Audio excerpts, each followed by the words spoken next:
Hello, everybody, and welcome to Presence. This is Doug King, and I'm doing a very brief introduction to a new series called A Global Conversation for a New Earth, which is the Presence tagline.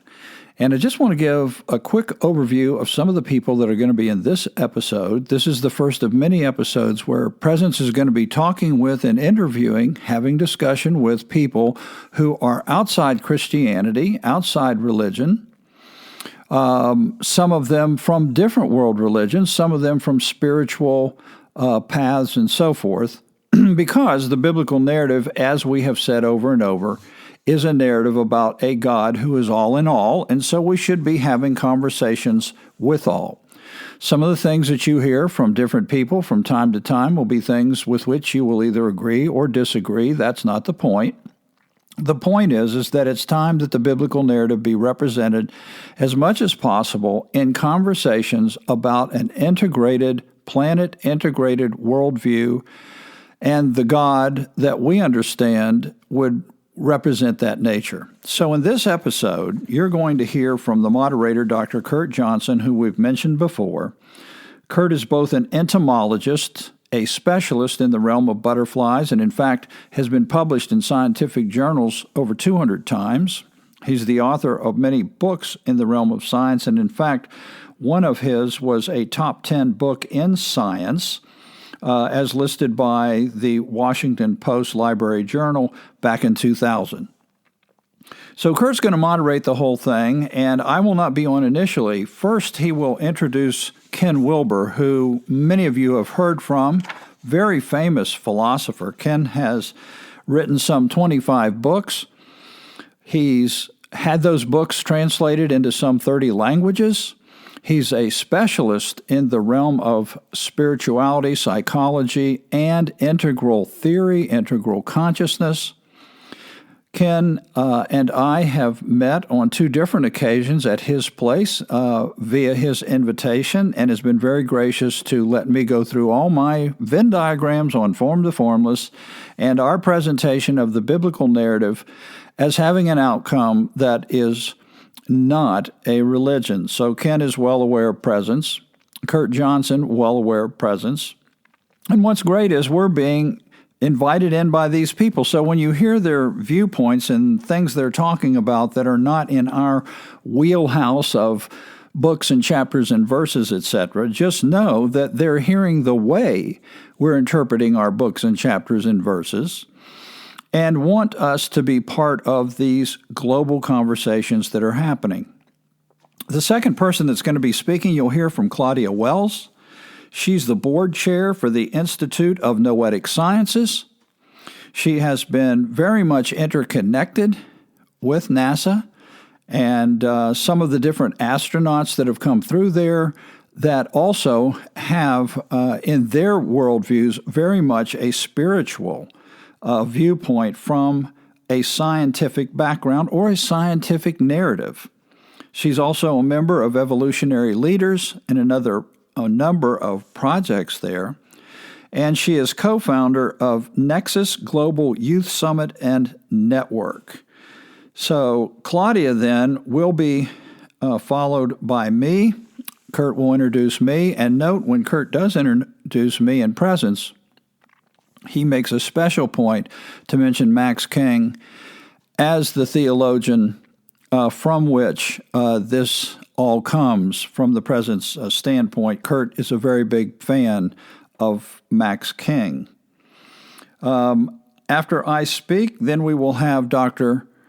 Elena Mustakova, who is also a psychotherapist and will present from the Baha'i faith some of the things that she is seeing, like in our narrative, that are pointing to a time in history when there is a real consciousness shift going on across the planet. And she will speak from her background in therapy and psychology in the Baha'i faith.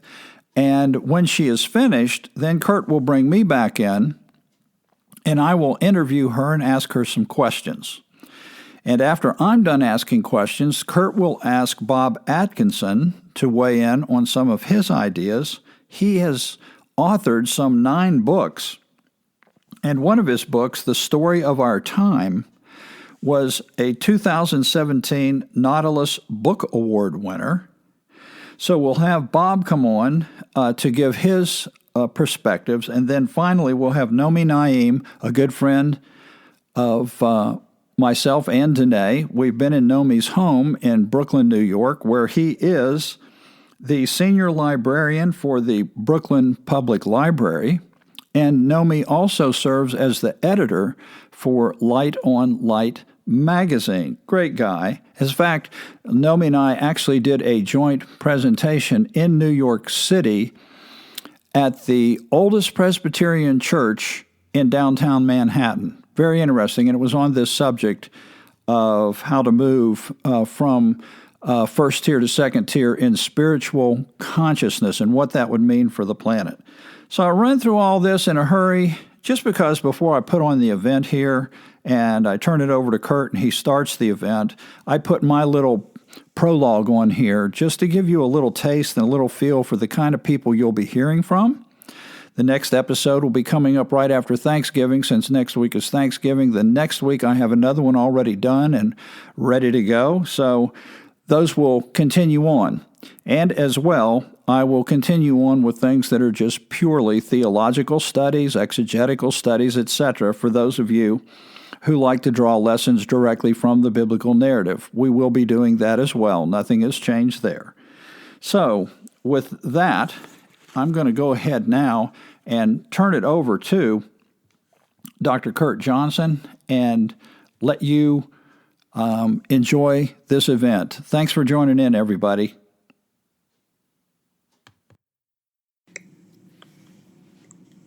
Go live now. Welcome to this Facebook premiere and discussion about the new video entitled Ken Wilber and Claudia Welss on Global Unitive Healing. I'm Dr. Kurt Johnson, one of the directors of the Light on Light Press. We're happy to be joined by both Ken Wilber and Claudia Welss by video in this new specially formatted presentation from the Light on Light Press. And with our special guest, Doug King, the founder of Presence International, a global conversation for a new earth, and also the author of Global Unitive Healing, Dr. Elena Mustakova, who is the author of Global Unitive Healing, Integral Skills for Personal and Collective Transformation, and Presence International, a global conversation for a new earth, which is also a major voice in the global integral and spiral dynamics communities. We're also joined by 3 directors and editors of the Light on Light Press, myself, Dr. Robert Atkinson, and Nomi Naeem. I will introduce each of them further as we move into our discussion of this inspiring video. We also have a Zoom attendee audience, welcome to them, and a wider audience watching on Facebook through the Sign Network. So Ken Wilber and Claudia Welss, respectively, each wrote the foreword and the afterword for the book Global Unitive Healing. And in this video, they share their important commentaries on the subject of global unitive healing, particularly in the context of the global journey into a new wholeness and the vision of what Ken Wilber calls opening up, that he, in his foreword to Global Unitive Healing, adds to his already famous transformative global steps: waking up, growing up, cleaning up, and showing up. In fact, you can actually find several issues of our free Light on Light e-magazines which further frame these transformative steps, which are collectively and colloquially often called the ups. You'll see them, the waking up, growing up, cleaning up, showing up, and linking up and lifting up, on the cover titles of e-magazines in our free e-magazine archive. And that archive is at issuu.com/lightonlight. That's issuu.com/lightonlight. So just click on those covers for some enjoyable and inspiring reading. So let's begin immediately now with the premiere of this new video, Ken Wilber and Claudia Welss on global unitive healing. So John, thanks if you can play that for us.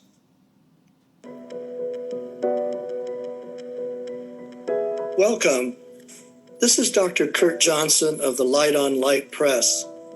On August 24th, 2021, Light on Light launched the book, Global Unitive Healing, Integral Skills for Personal and Collective Transformation by Dr. Elena Mustakova. Forward by Ken Wilber, founder of the Integral Vision, and afterward by Claudia Welss, chair at the Institute of Noetic Sciences. It is now available at all booksellers. In this video, we present commentaries on global unitive healing by Ken Wilber and Claudia Welss. Also enjoy our global unitive healing broadcast at Voice America with Ken Wilber, Jean Houston, David Corton, Rianne Eisler, David Sloan Wilson, and Elena Mustakova. For that, just Google The Convergence at Voice America. Now over to Ken Wilber and Claudia Welss. Wholeness, that's WHOLENESS, is a trait or characteristic that many people today value. It's generally understood to be the opposite of things like partialness or fragmentation or brokenness, and embracing it is often called taking a holistic approach. That's HOLISTIC. Now, I agree that taking a holistic approach of wholeness is a very good idea.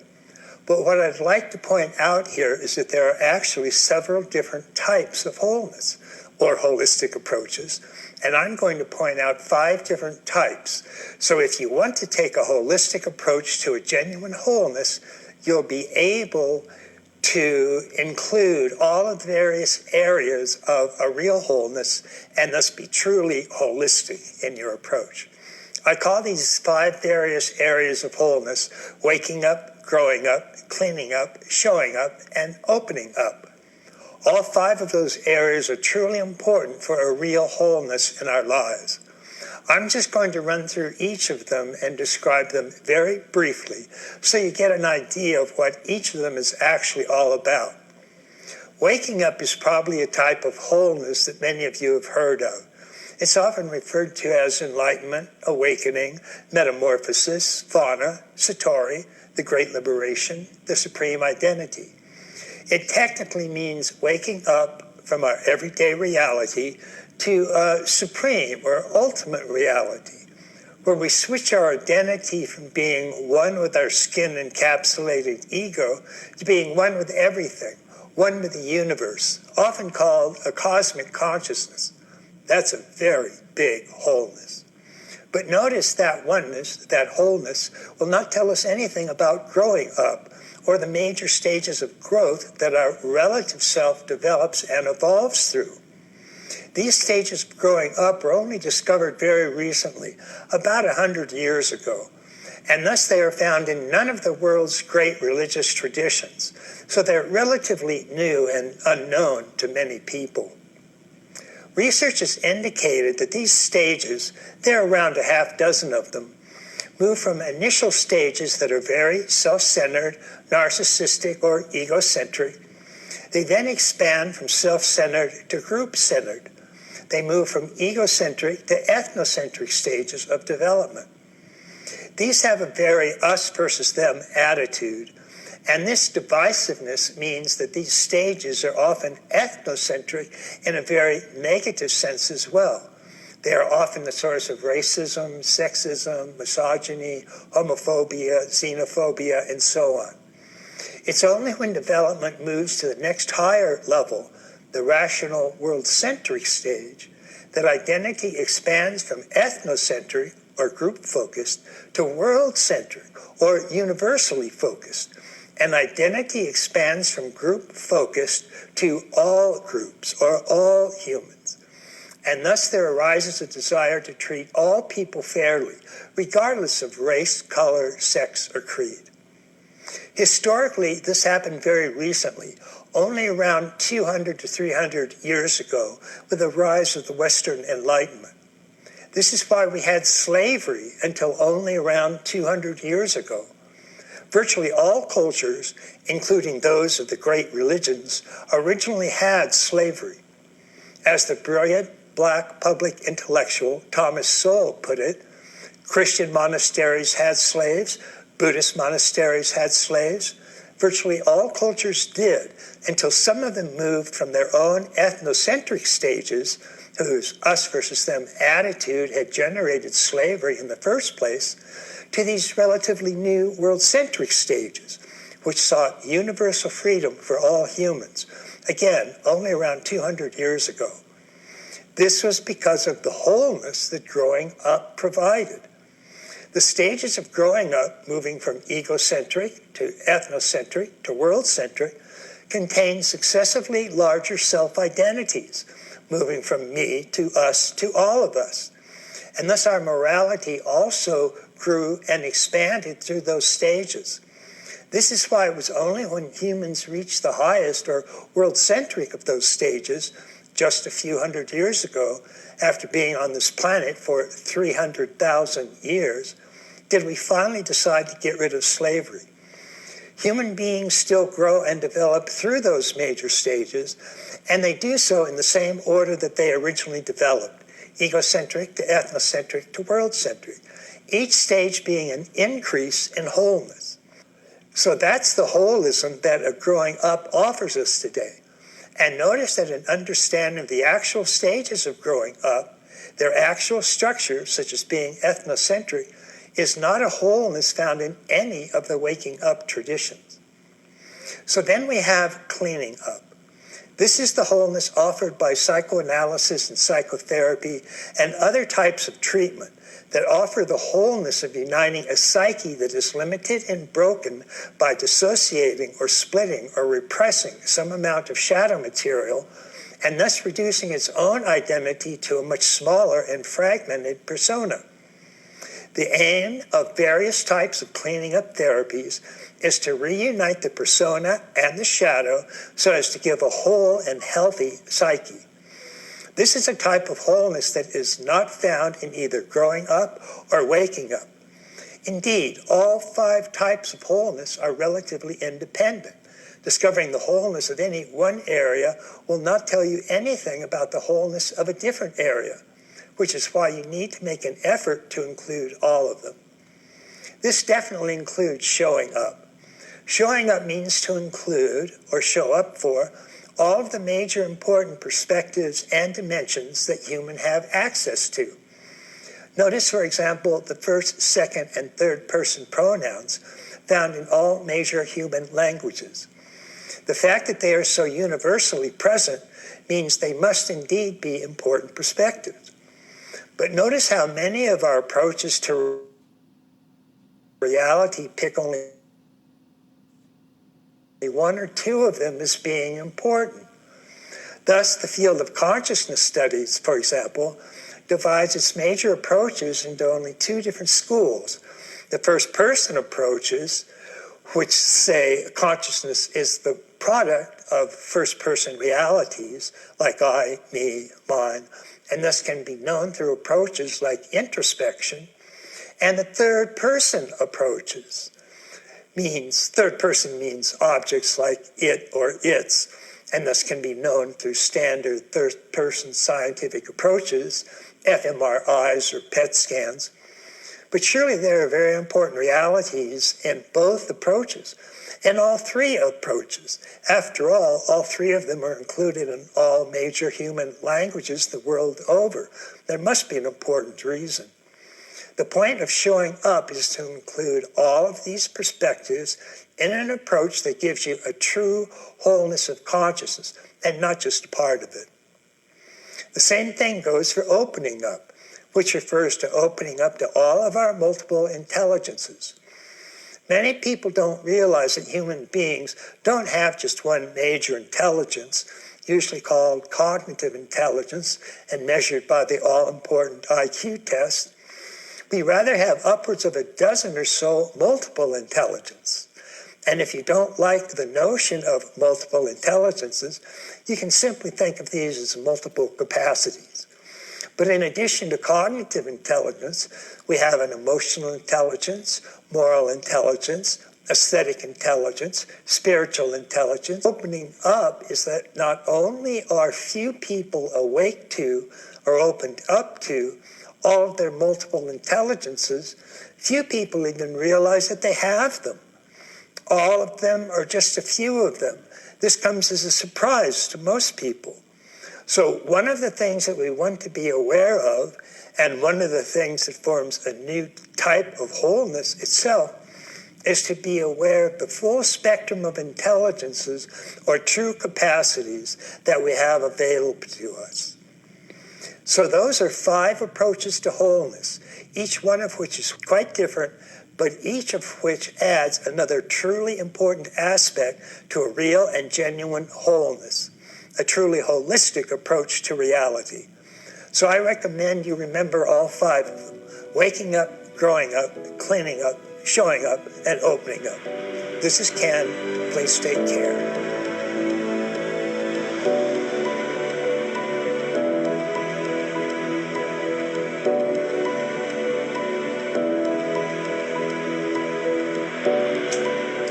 Wholeness. Ken Wilber opened with what for me is the perfect concept to describe the central promise that Elena Mustakova's book, Global Unitive Healing, offers her reader and the world, as long as we're willing to put the insights it contains into practice. He closed his clip with the latest addition to his map of wholeness, which he's calling Opening Up. And this, in my mind, is the perfect remedy for the central challenge in Elena's book, that our maps are too limited for this planetary age, and that keeps us covering the same old ground. Opening up to our multiple intelligences is the only way to expand our map to new territories, and because of my work with the space community and the consciousness shifting potential of the overview effect, I'm going to state the obvious here and say that there's virtually no map at all to help humanity navigate itself into the coming interplanetary age. So I'm grateful that the wisdom in Global Unitive Healing isn't limited by time or space, relevant equally to realizing the potential of our species to thrive both on planet and off. The wisdom shared in this book is timeless and timely. The firestorm humanity is facing has been gaining speed for a long time. We've been addressing the manifest crises without addressing the crisis of consciousness manifesting them. And it isn't working. As Rumi said, everything we see has roots in the unseen world. As Carl Jung said, the upheaval of our world and the upheaval of our consciousness are one and the same thing. We'll need to open up to evolve a collective consciousness that can head off the coming storm. As a colleague in the space community put it recently, the night of the fire is too late to build a fire department. But it's not too late for us to take the kind of wisdom in Elena's book to heart and act on it. Another thing I'm grateful to her for is offering actions we can take in ways not removed from our practical daily lives. I think this is a big part of the lasting contribution Global Unitive Healing will make on the larger cultural conversation. Her book doesn't demand that we upend our lives. It invites us to observe the level of our being from which we live and make a conscious choice about it. It's not asking us to behave more lovingly. It's inviting us to make ourselves available to, and I'm quoting here, the laws of love driving this evolution. It isn't suggesting we become like monks, unless we want to be like the monks that come down from the mountain. And Kurt, I think you are the most qualified person to speak to that. It's about showing us how we can continually realign ourselves with the higher nature, with our higher nature, in ways that don't require us to drastically change our outer circumstances of our lives, which make it an eminently practical guide. Elena's phrase, realigning ourselves with our higher nature, is what Willis Harman, the first president of the Institute of Noetic Sciences, or IONS, called coming from the higher spectrum frequencies of consciousness. It can be challenging to come from higher spectrum frequencies like unconditional love and non-contingent happiness, no matter how good the circumstances. but especially when the dominant frequencies in our environments are fear or anger. So we have to learn to build capacities of our hearts and to be stronger than those environments if we want to raise the thermostat instead of adapt to the ambient temperature in the room, so to speak. IONS has been dedicated to democratizing reliable access to the higher spectrum frequencies of consciousness for over 50 years. And I'm grateful to see the influence of that legacy so meaningfully presented in Elena's book. As Kurt said, Willis Harman was a huge influence in my life, finding me during my time at UC Berkeley, where he opened me up to the intelligent difference between addressing symptoms, which is what I was doing by working to convince leaders of global corporations to change to more social and environmentally responsible practices, and addressing cause, which is addressing the level of consciousness manifesting the unwanted practices. This is how I first learned about the new science suggesting that consciousness is primary and causal in the universe, and how if we shift consciousness, we shift everything. At the same time, someone recommended that I check out the work of this new institute called HeartMath.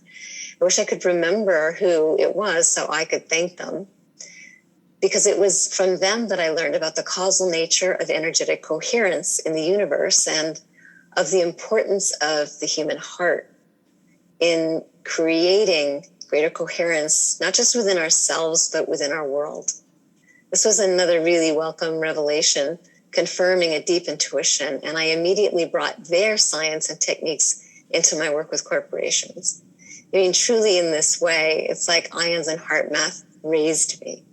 They brought me from feeling that humanity was a failed experiment to knowing the magnificent potential of our species. They were my top sources of high-level content for shifting consciousness, and they still are. So I'm also grateful to Elena for acknowledging the important role they've been playing in global unitive healing as the pioneering science-based organizations tending to the illumination of humanity that they are. But I saved my biggest gratitude for last, and that is for Elena calling the reader's attention to her belief that the world's organizing principles are becoming obsolete, except I'd say they already are. Apollo 14 astronaut Ed Mitchell got a similar message when he had the epiphany in space that inspired him to found IONS to be to inner space what NASA was to outer space. He became famous in the 20th century for being the sixth man to walk on the moon, but he's becoming even more famous in this century for that epiphany, dubbed the overview effect by space philosopher Frank White, in which seeing Earth through the lens of space gave Ed a unique perspective and a visceral feeling of oneness with everything. What's less known is that he also had a direct perception of unconditional love as the organizing principle of the entire universe. In other words, he had a direct perception of the laws of love driving this evolution that Elena writes about. Science has already proven that the energies of unconditional love are an organizing principle of our bodies. How close might we be to discovering that they're also an organizing principle, by whatever name we call them, of our universe? As a citizen scientist and chairman of IONS, it matters to me that science tells a new story that contributes to replacing our obsolete ones. But the important thing is that this direct perception of oneness is available without understanding the science behind it and without going into space. And Elena maps out many powerful paths, many tested paths backed by science for arriving there in our daily lives. This book points out that the crises humanity is facing in ecological disruption, climate change, population growth, social justice, global health, on and on, are all connected and are all reaching a critical mass. But it also leaves the reader with the feeling that if global unitive healing and other initiatives like it are taken to heart, we'll also reach a critical mass of energetic coherence, of the higher spectrum frequencies of consciousness that we need to transcend our crises. So finally, I am grateful to Elena for writing the book, to everyone at Light on Light Press for publishing it, to Sign Network and the team here today, and to everyone who put the wisdom that Global Unitive Healing represents into action.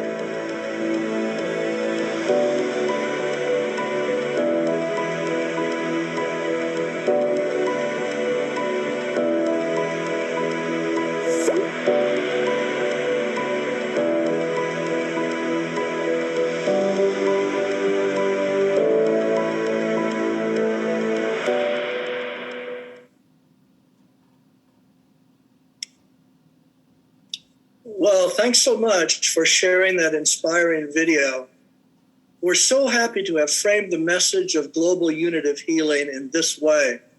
And we're further pleased to have with us one of the most well-known commentors from the interfaith and interspiritual communities, who is also a recognized voice in the global integral and spiral dynamics communities, Doug King. Doug is the founder and CEO of Presence International, a global conversation for a new earth.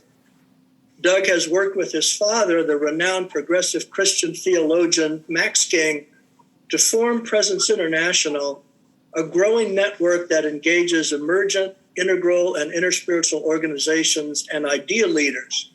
He and his wife, Danae, live just outside of Atlanta, Georgia. Doug has also participated in previous of our discussions with Ken Wilber and with other integral and spiral dynamics leaders.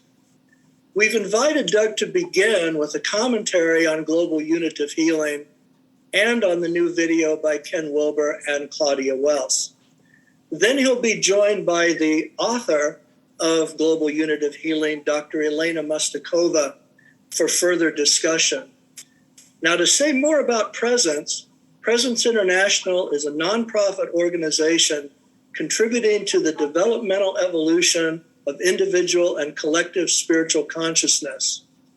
You can think of it as a spiritual map maker, curating developmental visions, hosting global conversations, and amplifying fresh insights from leading edge voices on the future of consciousness and the future of our world. Presence elaborates an integral spirituality based upon the foundation of an integral and universal theology. For all those who sense and see an evolutionary shift unfolding today at an unprecedented rate, Presence welcomes you to the global conversation for a new earth. And you can find out more at www.presence.tv. So now over to Doug King. Thank you, Kurt. Thank you very much. And thank you to Elena. And for all those of you who are kind enough to invite us to engage in this conversation. And for all of those of you who are hosting and streaming this online, let me say on behalf of everyone here at Presence, we are really pleased to link up with all of you as we attempt to create a synergy for this new world-centric approach to the planet. So with that, I'll take a few minutes to talk about the work of Presence as I see places where we integrate with Elena's work, her book, and then, of course, with the comments that we previously heard from Ken and from Claudia. I had the pleasure of talking with Elena on her book, and in talking with her, one of the foundational elements of her book was language.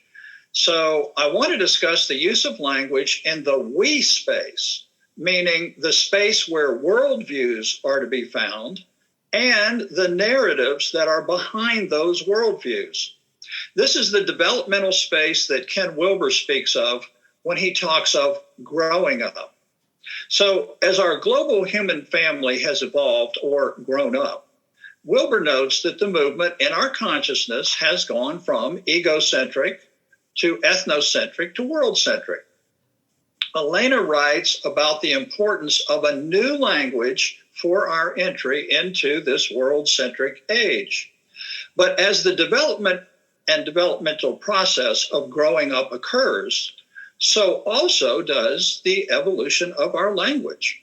One of the models that we use at Presence in our work here is spiral dynamics, because it helps define the stages of the developmental process, growing up process, as they have occurred historically and continue to occur in the we space of cultures and collectives. Now, most of you are familiar with the spiral model. It begins with the archaic stage of our earliest consciousness, and then it moves through history into the tribal stage, then the warrior stage, to the traditional stage, modern, and then now today, postmodern stage.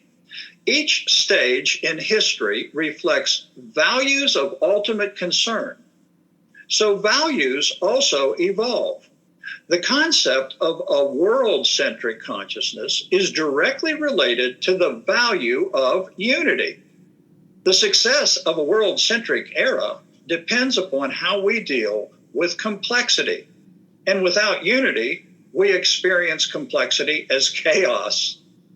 So this relates to Elena's work. Global, that's world-centric. Unitive, everything must be based on unity. Healing, versus the experience of complexity as chaos or brokenness. So let's look briefly at the developmental elements of the growing up stages. The increase of complexity, the challenges to unity, and the role and function of language in all of these stages. So at Presence, we deal with those who come from the biblical narrative. Why do we do this? It's because the biblical narrative today influences over 2.5 billion people on this planet. And it is an ideal place to contribute the ideas of a world-centric viewpoint, and at the same time to help people understand the developmental process that has led that worldview to the place it is today. So the integral approach to theology that we take actually changes that narrative from a particularistic world religion language to a universal spiritual language. But most of the world in Christianity is experiencing a particularistic, denominated, if you will, viewpoint through a traditional lens from the traditional values, or they're experiencing denominationalism through a modern or postmodern lens, and that is the way they make sense of their identity. Those who hold a Christian identity and are experiencing the pain that accompanies an identity crisis includes pastors, missionaries, lay people, all of whom are struggling in many cases with denominational boundaries that determine whether or not they can keep their job, or it may require that they have to leave their community or even separate from their family. So we try to work with all of these types of leaders in a confidential, safe place. That's what we do here in Atlanta at our location. We say we're the spiritual version of Vegas. What you discuss with us here stays here. And so spiritual leaders are invited to come and talk about their issues. We at Presence, however, are not associated with any religion. We are, again, talking from a trans-religious, world-centric space. So why in the world, if that's the case, would Christians come to our Presence location where we propose an ultimate approach to the biblical narrative as being trans-religious? Why would they do that? It is because they've heard our podcasts and they know that what we're saying is that everyone has a right to be who they are without judgment or denigration. And that is something that is difficult to find within the confines of authoritarian leadership within their denominations. So let's apply spiral dynamics to the evolution of spiritual consciousness as it's found in the biblical narrative. And then I'm going to tie that into language, and I'm going to tie that into how I see the work of Elena really addressing where we need to go with this idea of our language. Christian denominations, which means the way they're separating themselves, began 2,000 years ago in the traditional age. The traditional stage brought about the value of law, for example, so that collectives could move beyond the previous warrior age of lawlessness and chaos. It's here in this traditional age that humans develop empire and institution for governing of the law. Hierarchies of authority are put into place. Typically, they're male hierarchies. In the Christian religion, the language for this would be words like creed, meaning the Apostles' Creed, or dogma or doctrine. In the traditional stage, one did not question authority. You did not question the authority of Caesar. You do not question the authority of the Pope. That was one of its key values. But as these stages evolved and humanity moved into modernity, modernity had a pushback against the dysfunctional outcomes of authoritarian hierarchies, and they saw the value of questioning. It's in modernity that we first experience questioning. Who appears at the beginning of the modern age? None other than Luther. And what does Luther do? Luther questions. Luther questions the Pope. Luther questions the right of individuals to have the narrative in their own hands.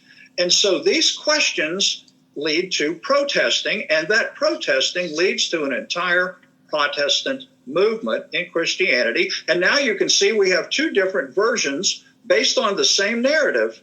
And all narratives are related to our language. We have the same narrative, but we have two different interpretations, modern and traditional, of that narrative.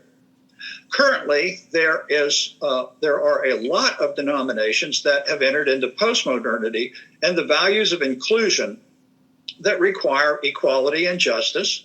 Current postmodern values also deal with gender, as in, why are we having male hierarchies that control the, quote, creed, dogma, doctrine?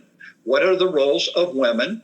And the LGBTQ discussion, where they're struggling with total acceptance, partial acceptance. These are the conversations that we're having with, again, the world's largest religion as they talk to us about the language behind their closed doors.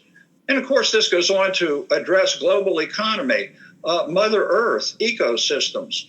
All three of these denominated levels exist today within Christianity. So you can see why pastors and leaders are perplexed at the complexity they deal with. So note that currently all Christian denominations are using the same thing, same narrative, but they see something different. So let's look at examples in most religions that you are probably familiar with outside of Christianity, and you will find, and this has been my experience in discussions, that within all religions, you typically have more conservative or fundamental groups within the same religion, meaning they lean toward traditional language and understanding. And then you have those in a religion that seem to be more progressive, meaning that they're leaning more toward postmodern understandings and language. So spiral dynamics describes the initial experiences of all the growing up levels and stages with which spiral deals, and which Ken Wilber talks about, as a first tier experience, meaning that as humanity experiences for the first time the traditional level, it does so as a subject of that level. Then it is a subject of modernity. Then it is a subject of postmodernity. That means that humanity in its first level experience attaches to that particular way of thinking as a form defining their truth, which means that in the traditional age, no one said, hey, what do you guys think about the traditional age we live in? It's not until the evolution of these stages, as Ken said about 100 years ago, people began to realize that we were moving from a subjective experience to an objective experience. And this is what spiral dynamics calls second tier. This would relate to Robert Keegan, the Harvard psychologist, when he said that the subject of one stage becomes the object of the next. So, in closing, let's consider the use of language. All Christian denominations teach love. I'll use love just simply for my example here. The word love has different meanings dependent on the stage or level of that denomination.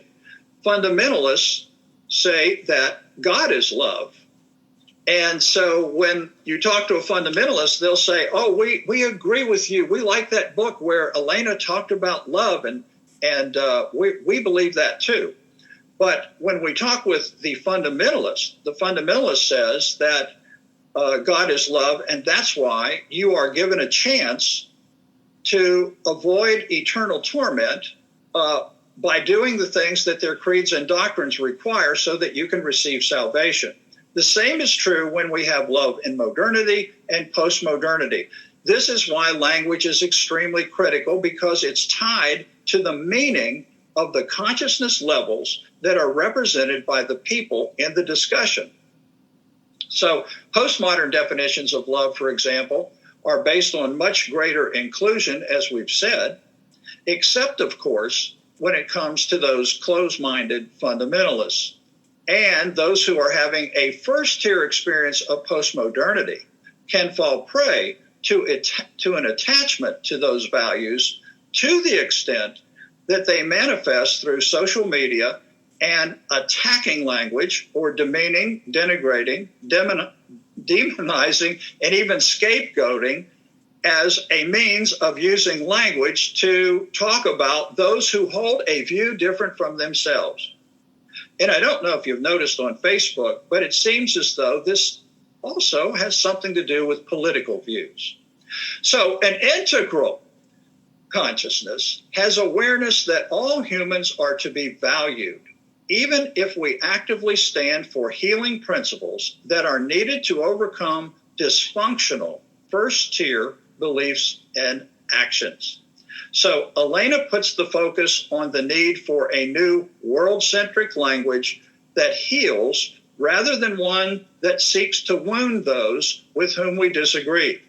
And it is here that our instinctive self creates this urge to strike back in cases where we see people doing things that are causing harm to our planet or causing harm to different people around the world. And the challenge to me is, how do we all link up so that when we show up, we can use the type of language creatively that can contribute to the evolution of those who are still moving through the levels that we all went through before we came to our own world-centric understanding.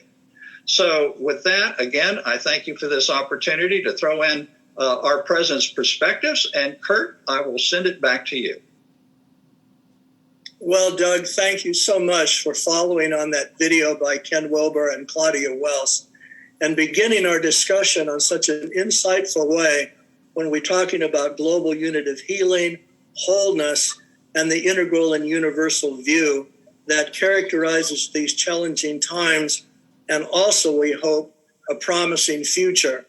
So this is where we want to bring in next the author of Global Unitive Healing, Dr. Elena Mustakova, to first comment and then to have some open discussion, Doug, just with you.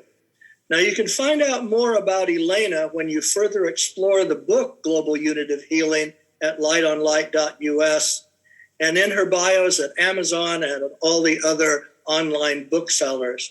Elena is a renowned psychologist and educator and author previously of Critical Consciousness and Toward a Socially Responsible Psychology for a Global Era. So, Elena, let's invite you in. Thank you, Kurt, and thank you to the whole team for organizing this opportunity. Thank you for all the contributors so far and a lot of the collaborative work that has gone behind the scenes to make this possible. I would like to just share the main focus of my work in this book, Global Unitive Healing. As Doug already said, the core message of Global Unitive Healing is that our coming into wholeness in this planetary age has everything to do with the language we draw on to communicate our experience, process, and purpose. Language literally structures the human psyche. It shapes the ways we think about our experience, what we notice, what we consider possible, what we focus on. In a way, we can think about language as providing what Russian psychologists from the early part of the 20th century, Vygotsky, called the zone of proximal development. Language, in a way, scaffolds not just what we experience, but also what we're oriented towards experiencing, what we are growing into. And so it also shapes our experience of well-being or conflict. I view language as the powerful, invisible variable that can bring about the collective developmental shift into the evolution of our human consciousness. Let's think for a moment what is characteristic of the prevalent public language and discourse in much of which we swim unconsciously. Some of the most debilitating characteristics of that language are, on the one end, it is significantly flattened, reduced to the tangible, the functional, the expedient, the pragmatic, the crass. On the other end of the spectrum, trying to present an alternative to this flattened language is another type of language which is highly intellectualized, highly conceptual, highly cognitive. It certainly offers maps and ways to think about complex processes, but somehow it does not necessarily engage souls, and therefore it does not bring about transformation. In the middle between these two extremes, the flattened language and the highly intellectualized language, stands the language that fills our public space with ideological contention. And that's yet another characteristic of the language we're immersed in. So there's a lot of clamor using language in our public spaces right now, precisely because, as Claudia said, for most people, there are really no maps of how to move forward. And so how can this clamor actually be turned into a powerful leverage for transformation? My book introduces a universal spiritual language that truly fosters up our waking up, our growing up, cleaning up, showing up, opening up, as well as linking up and lifting up. This new level of unitive language was really not possible on a large scale until the mid-19th century when it first emerged, for all the developmental and evolutionary collective reasons that have been analyzed quite well in Doug's presentation and in the historic perspective that Ken Wilber offered us. Humanity was not ready evolutionarily for this language until the mid-19th century. And so this new unitive evolutionary language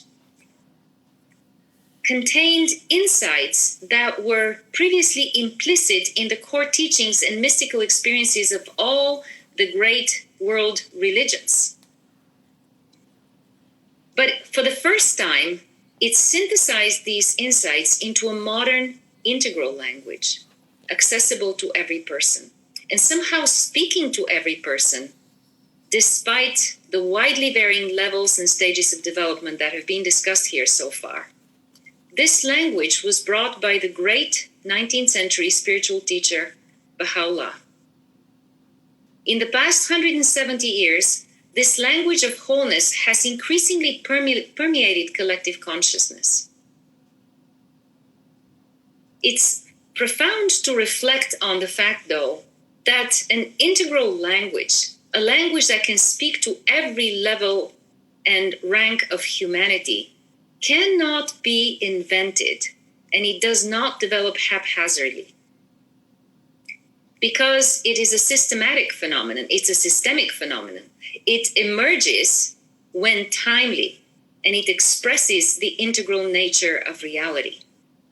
So, 20th century famous psychiatrist Erich Fromm spoke to that when he wrote that the kind of universalist spiritual system and language that corresponds to and advances the evolution of the human race cannot be invented. It will come into existence with the appearance of a new great teacher. And indeed, this language that was first expressed in the teachings of the great spiritual teacher Baha'u'llah combined and synthesized the spiritual insights of the East and West with the rational insights of science and developmental theory.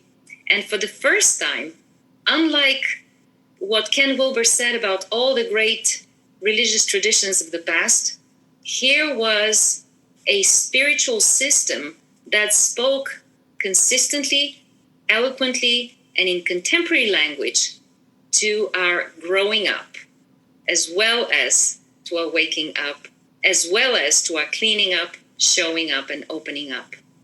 By the time Baha'u'llah spoke, the impacts of industrialization on language and consciousness had already become clear.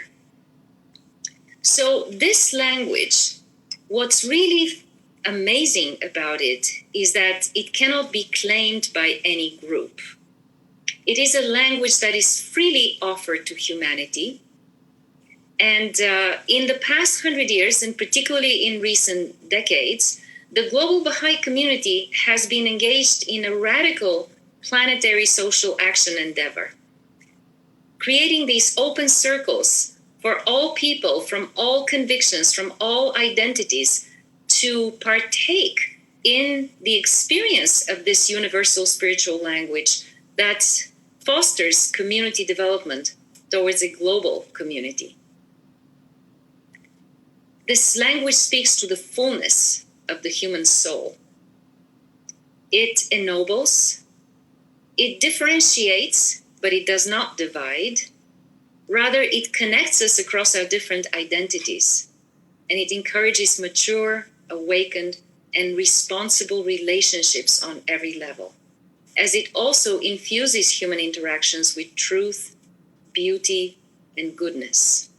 That is the healing unitive language I write about. And I have seen people in all developmental places respond to this language, feel moved by this language, perhaps because it really shows up to every aspect of reality.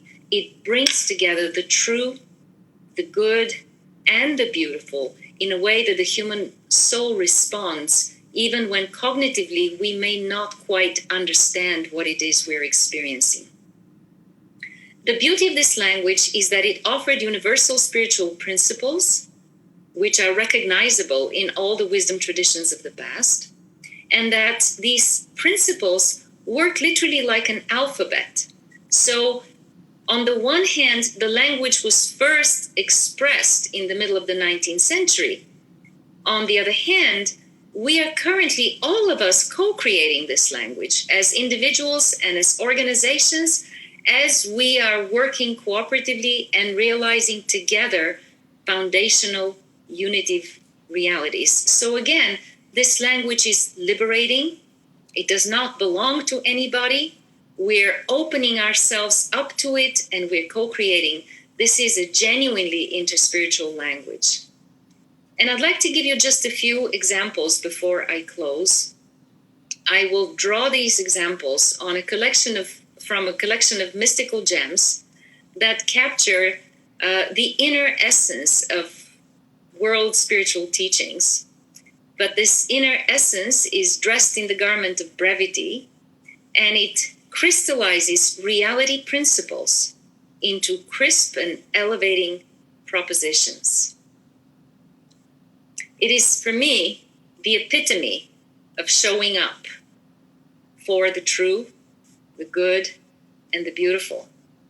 And it is really an antidote to our fragmentation.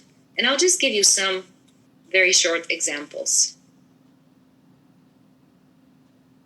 O Son of Being, possess a pure, kindly, and radiant heart, that thine may be a sovereignty ancient, imperishable, and everlasting.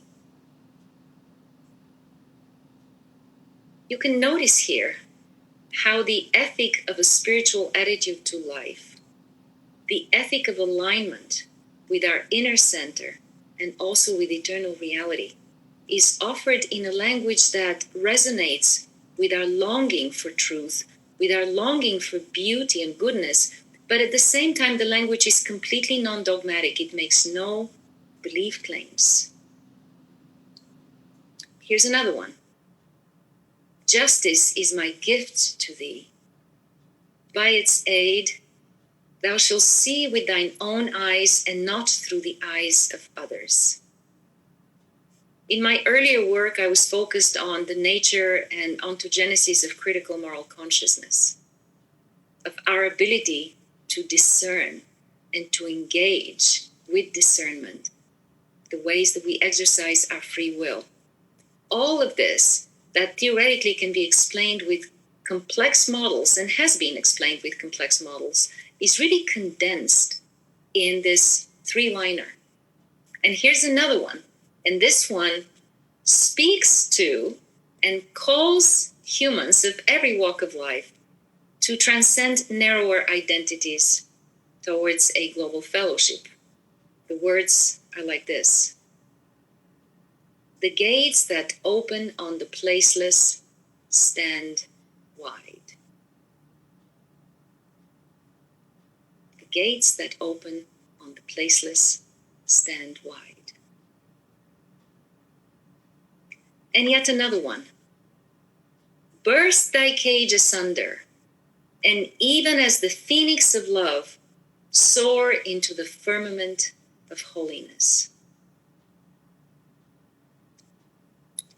Examples abound, but I will close with my favorite example,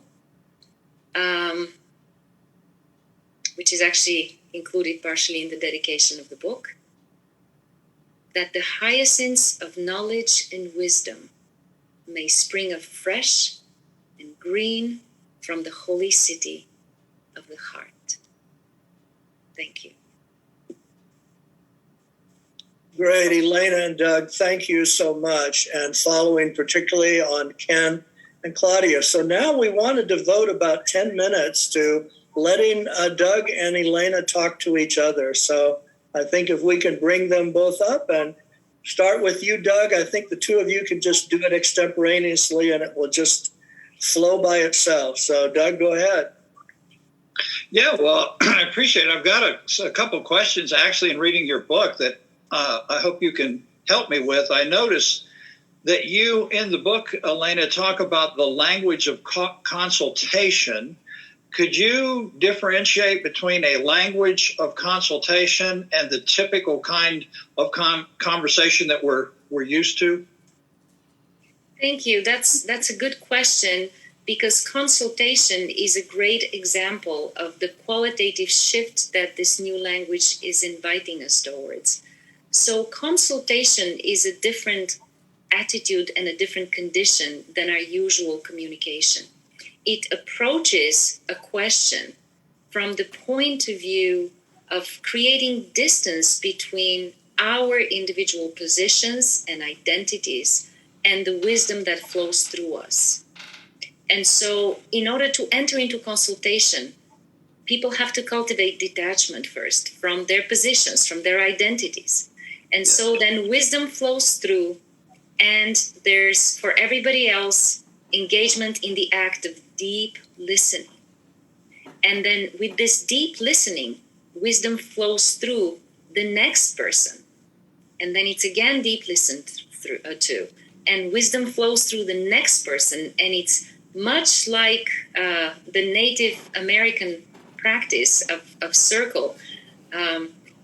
It probably what's different about it is that it is a very deliberately cultivated practice of really coming into every decision, into every question from a place of detachment, from a place of deep listening, from a place of knowing in advance that whatever solution or answer emerges, it will emerge organically as from the whole, and it will not belong to any person, and there will be no identity or label attached to it.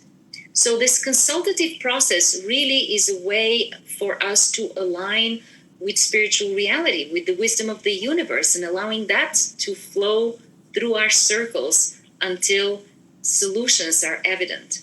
So again, this is this universal spiritual attitude that carries no labels, makes no belief claims. It is it just calls to the depth of our spiritual reality. It just calls to our souls to come forth with our souls. That's excellent. And of course, this is a conversation that we have also, and that is that the more one is attached to an identity that is a particularism, the less likely it is they're able to hear, or as in the narrative that many of them study, having eyes you don't see and ears you don't hear. And it does relate to one's ability to detach and become open enough so that deep listening can take place. And those are the kinds of conversations that we would have as well. The other thing I wanted to ask you about was in chapter 6, you talk about the deep psychology of our lives. How would you link that deep psychology of our lives to language? It's really fascinating when we look at the fact that through millennia, people have given and tried to give many different names to this ancient, eternal reality that arms us with the deepest endurance, that delivers us and awakens our ability to see things more deeply and fear them less. We can name this ancient reality, and we do try to, but we can never really know it. And it seems that it is in the seeking after this unknowable reality that we are steered and we gradually become stronger, kinder, and clearer. And that to me seems to be the depth psychology of our journey, that in this seeking of the unknowable is how we grow and how we show up and how we become whole, really. Yes, and this is why we'll propose for people that we take a trans-narrative approach, which means that rather than a narrative having a role and function of defining a particularism, a narrative is transformative, not for form, but transform. So the narrative becomes the finger. I don't attach to the narrative. What I want to know is, of all the narratives that are out there, when I'm talking to someone else, I want to know, what is your narrative, so that I can find out what is it that your narrative points to. So we can talk about the nature of that which narratives or language points to, and that's that universal space, that universal spirituality that I hear you talking about. And that helps to detach, in our case, even from the biblical narrative itself, so that we don't have a conversion mentality that is so prevalent as you move to the first tier levels and stages, and that does prevent that deep listening that you talk about earlier. One other question, if we have time, I want to put you on the spot here a little bit with solving our world problems, Elena.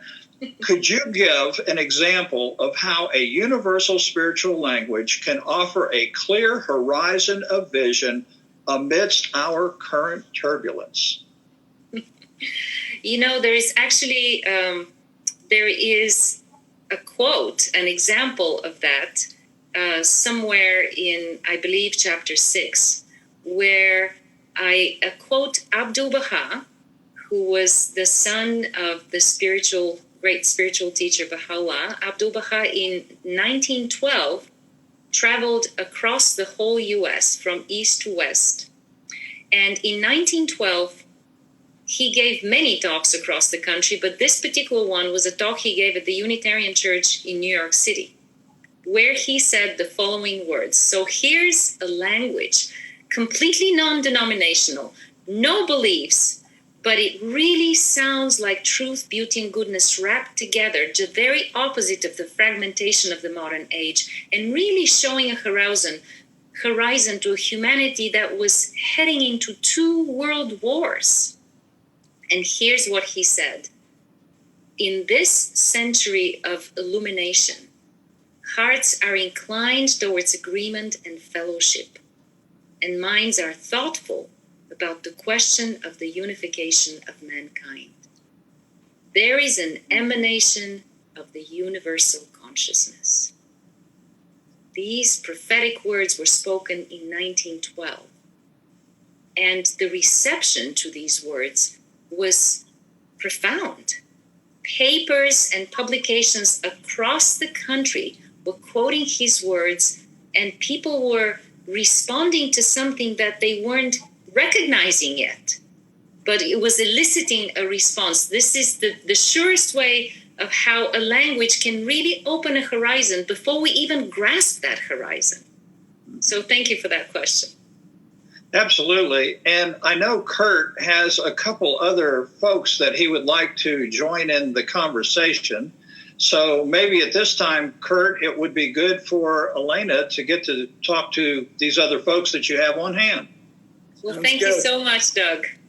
Sure. Right. Thank you both, Doug and Elena, for that further enlightening on this topic, and also how it wraps it into, the current challenges that we face today.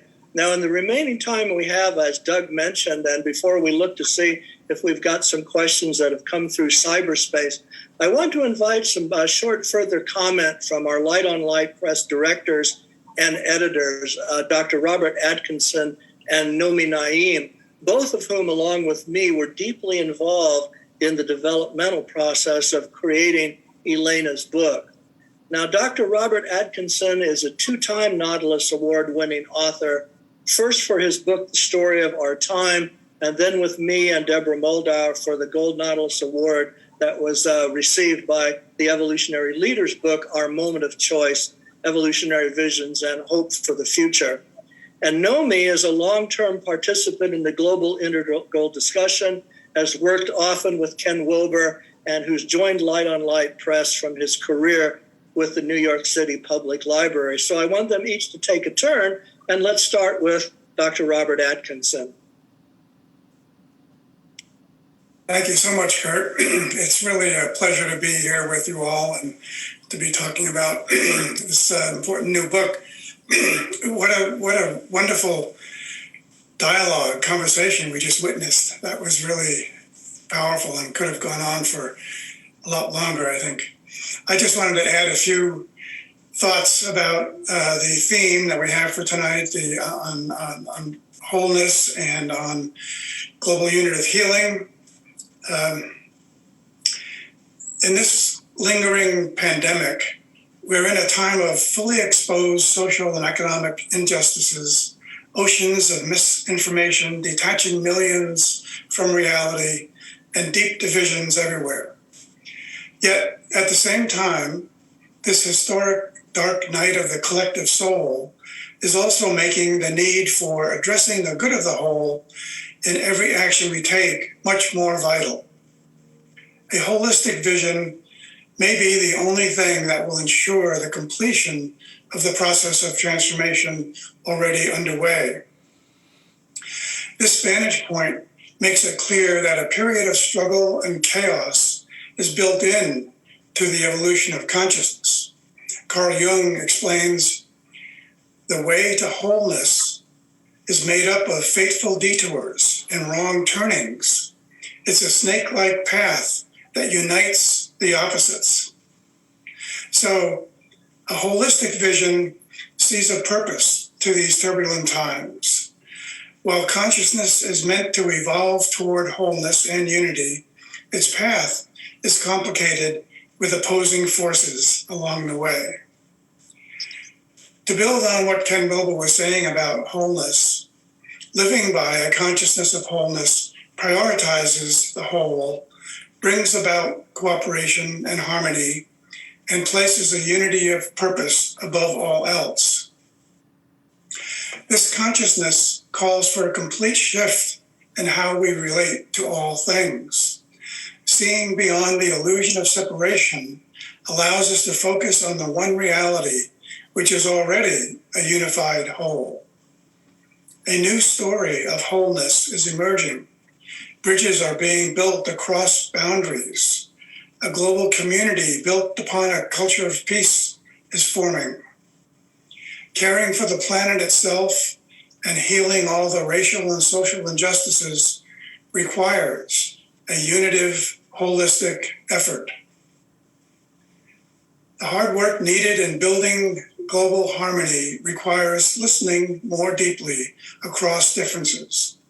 When we do this, we find we are more alike than different. Our work is establishing a sense of belonging to and trust in the community of the whole. That's exactly what this book, Global Unitive Healing, offers. An understanding of a new spiritual language that brings the human family together as one. It also adds to what Andrew Harvey identified as the mystic ways of understanding the world's wisdom traditions by looking at the latest of those as the way of unity. This was brought forth in the mid-19th century as a new spiritual cycle with the founding of the Baha'i Faith, representing an evolutionary leap integrating Eastern and Western spiritual thought with unifying spiritual principles so greatly needed in our time. This way of unity also proclaims the mystic wholeness of religion through a pattern of cyclical renewal, like the coming of a spiritual springtime, with the way of unity being most characterized by the unifying principle of the oneness of humanity. This process needs an inclusive narrative, as noted in this recent statement of the Universal House of Justice.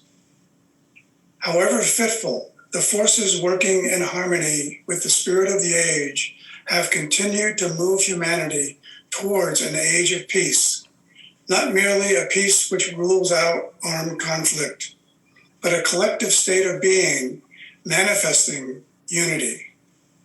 Forces of disintegration regroup and gain ground, but the unity of humanity is unstoppable by any human force.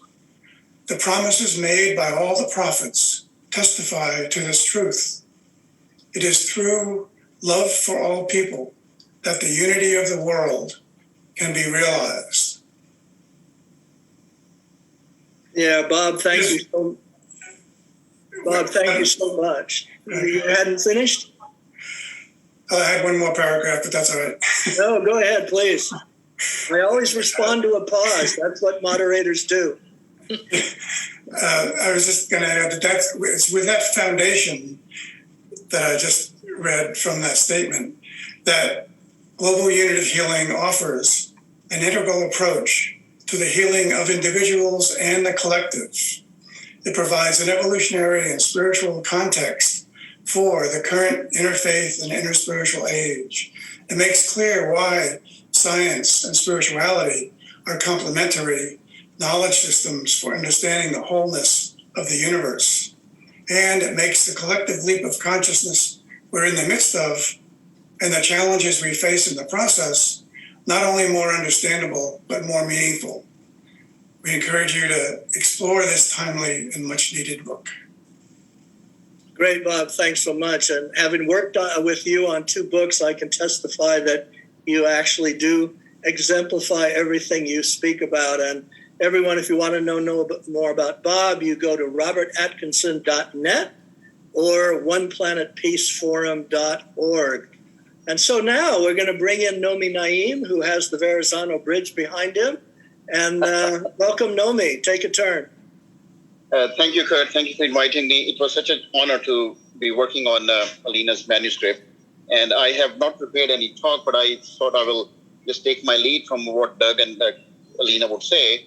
I take my lead from what Elena said towards the end, that it's really a matter of the heart. And when I looked at her book, she mentions heart in her book 366 times.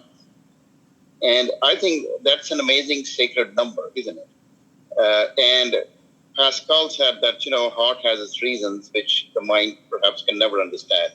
And I think there perhaps is the key. Compassion and love will bring us to the stage of development, the zone of proximal development, which he mentioned earlier, which I had also written in my little scribblings that I will mention, and she already preempted me.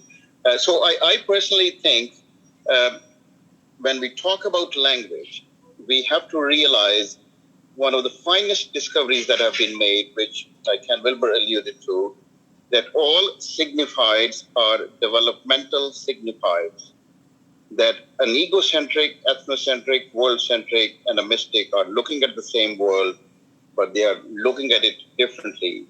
It's a developmental signified process. And when Bin Laden and Rumi read the same Quran, they came out with very different conclusions.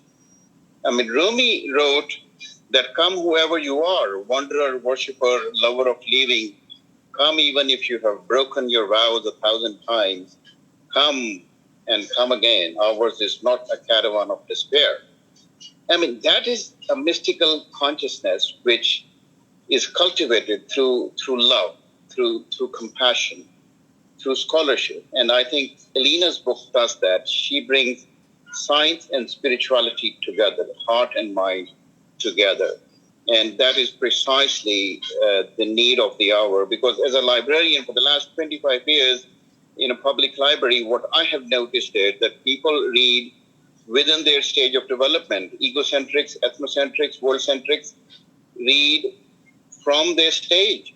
And until and unless they don't read beyond their stage, beyond the given comfort level in the zone of proximal development, there will not be a breakthrough. So if we keep reading only Quran, only Bible, only Gita, there might not be growth. But if we read all of them together and find the signifieds, which are world-centric, which are universal, which are cosmic, that's where the breakthroughs will happen. And I think we are all doing that in our own unique way. And I am so honored that I was part of this process. And I look forward to spreading the good word wherever I can. So thank you, Elena, and thank you, Kurt. Over to you. Yeah, Nomi, thank you so much. And before I close, we do have a small attendee audience here, large audience on Facebook, but smaller attendee audience from friends and colleagues. So I wanted to check with John to make sure there weren't any questions that came to us that way that need to be addressed to us. John? Okay, so John's telling me that there aren't any questions. So I'm going to go ahead and thank everyone. I mean, thank you to everyone and thanks to all that have been a part of what's been a truly enlightening further discussion about this book, Global Unitive Healing, and its implications with wholeness and the whole transformative journey that our planet is on. This discussion has followed right on our original book launch program, which you can also find at YouTube by simply searching Global Unitive Healing Book Launch. That's Global Unitive Healing Book Launch. Now, you can find the book online at all of the booksellers and be further apprised of media about the book at our Light on Light Press website, lightonlight.us. So we want to especially thank Ken Wilber and Claudia Welss for participating in this special new presentation of their video content, which is also going to be available permanently on YouTube and also at Integral Life, at the Institute of Noetic Sciences, and at Presence. So a huge thanks to Doug King of Presence International and the author of Global Unitive Healing, Dr. Elena Mustakova, for joining us also today. And also to my co-editors at Light on Light, Dr. Robert Atkinson and Nomi Naeem, and to John Raymer for hosting this simulcast on the Sign Network. Let's hope that Global Unitive Healing is a boon to the world's growing transformative movement and the urgent processes of our waking up, growing up, cleaning up, showing up, opening up, and linking up and lifting up. And as well, on these urgent topics, be sure and join us also 24/7 on demand for our series on global transformation at Voice America. And for that, you just Google The Convergence at Voice America. A new episode posts this Friday, October 15th. So thanks again for joining us. Love to all, and be safe and be well.